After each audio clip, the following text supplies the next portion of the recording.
नेपाल हरेक दृष्टिकोणले आकर्षक छ। यहाँका प्राकृतिक छटाहरू, सांस्कृतिक मूल्य र मान्यताहरू एवं धार्मिक तथा ऐतिहासिक हिसाबले पनि नेपालको बेग्लै पहिचान छ। म यति बेला यही देशको प्रदेश नम्बर 1 अन्तर्गत रहेको झापामा पर्ने हल्दीबारी गाउँपालिका वडा नम्बर 1 झापाको सानो परिचय प्रस्तुत गर्दैछु।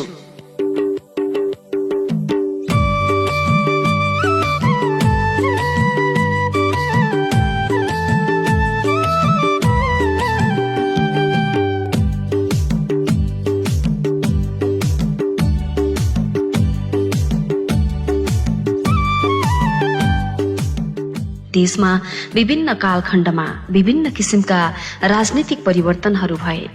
20 वर्षपछि दोस्रो चरणको स्थानीय तहको निर्वाचन पश्चात हल्दीबारी गाउँपालिकाको वडा नम्बर 1 झापाको मध्य भागमा रहेको हल्दीबारी गाउँपालिका वडा नम्बर 1 2039 सालमा राजगढ गाउँ पञ्चायत वडा नम्बर 9 बाट विविध रूपमा जन्म भई स्थापित भएको ठाउँ हो। पञ्चायत कालमा भनौं या स्थापित भए पश्चात यस गाउँ पञ्चायतले प्रधान पञ्चको रूपमा पहिलो व्यक्ति मान प्रसाद लिङदेनलाई पाएको थियो भने उपाध्यक्षको रूपमा श्री रामप्रसाद छोङवाङ 2039 देखि 43 सम्मको कार्यकाल प्राप्त गरेको थियो। तत्पश्चात 2044 देखि 47 सम्म श्री त्रिलोचन मैनाली र उपाध्यक्षमा श्री मित्रलाल लिम्बुको कार्यकाल तत्कालीन वडा नम्बर 1 ले प्राप्त गरेको थियो। त्यस पश्चात प्रजातन्त्रको उदय सँगसँगै पहिलो स्थानीय निर्वाचन पश्चात यस तत्कालीन गाविसको अध्यक्ष पदमा श्री त्रिलोचन मैनाली राप्रपाका तर्फबाट र एमालेको समर्थन सँगसँगै उपाध्यक्षको रूपमा श्री टंकीनाथ योङहाङको कार्यकाल स्थापित भएको थियो। प्रजातन्त्रको उदय सँगसँगै शिक्षा, स्थानीय विकास, कृषि सम्बन्धी केही क्रान्तिहरूका साथै धेरै उदाहरणहरू यस हल्दीबारी 1 गोलधाप गाउँ विकास समितिले केही छलाङ मार्दै गर्दा अन्तिम जनप्रतिनिधिका रूपमा 2054 देखि 2059 सालसम्ममा अध्यक्ष श्री नारायण पोखरेल साथै उपाध्यक्षमा श्री अतिमान राईको कार्यकालले पालो पाएको थियो। खेलकुद, स्थानीय निकायको विकास सँगसँगै शिक्षा प्रतिको उल्लेखनीय प्रगति, कृषिजन्य र किसानहरूका निम्ति नौलो क्रान्ति हुने सम्भावना सँगसँगै 2062 देखि 2063 को ऐतिहासिक जनआन्दोलन पश्चात निर्मित आन्दोलित 7 राजनीतिक दलहरूकै सहमतिमा स्थानीय निकाय संयन्त्र निर्माणको अवधारणा अनुसार स्थानीय निकाय लगत्तै फेरि पनि देशले ठूलो द्वन्द्वको भूमरीमा पर्दै गर्दा देश नयाँ स्थानीय निकायमा कुनै पनि विकासका काम कार्यहरू लगभग ठप्पै जस्तो स्थितिमा गुज्रिरह्यो। 2074 साल पश्चात फेरि पनि दोस्रो चरणको स्थानीय निकायको निर्वाचन पश्चात हाल सो गोलधाप गाविस हुँदै हल्दीबारी जलथल गोलधाप फेरि पनि वैधानिक रूपमा एकीकरण भई हल्दीबारी गाउँपालिकामा परिणत भयो। हाल हल्दीबारी गाउँपालिकाको वडा नम्बर 1 मा परिणत यस वडा कार्यालयको क्षेत्रफल लगभग 1666 हेक्टर जमिन फैलिएको छ।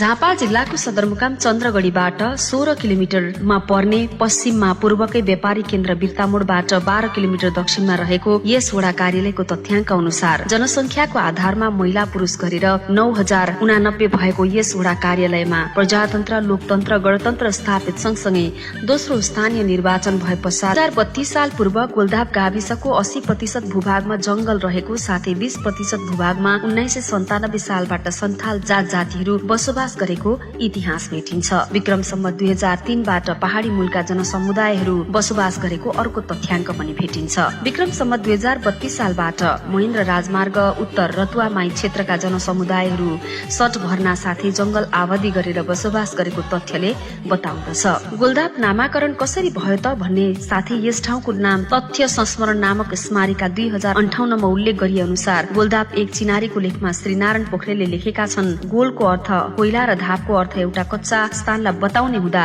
यो विशेष गरी सन्थाल समुदायले गर्ने दिनचर्या कोइला बटुली उच्च ठाउँमा खरानी बनाउने ठाउँलाई गोलधाप भन्ने उच्चारणकै कारण यस ठाउँको नाम गोलधाप रहन गएको हो भन्ने प्रमाण केही मात्रामा सुन्न आएको हो। विशेष यस क्षेत्रमा सन्थाल जातिहरूकै भाषा अनुसार गोलधाप रहन गएको हो कि भन्ने कुरामा चाहिँ जोड़ दिएको छ, किनकि यस क्षेत्रमा बढी धाप शब्दको प्रयोग गरिएका धेरै ठाउँहरू छन्, जस्तै गोलधाप, बडोधाप, चाक्लाधाप, भुल्काधाप, चरमधाप आदि।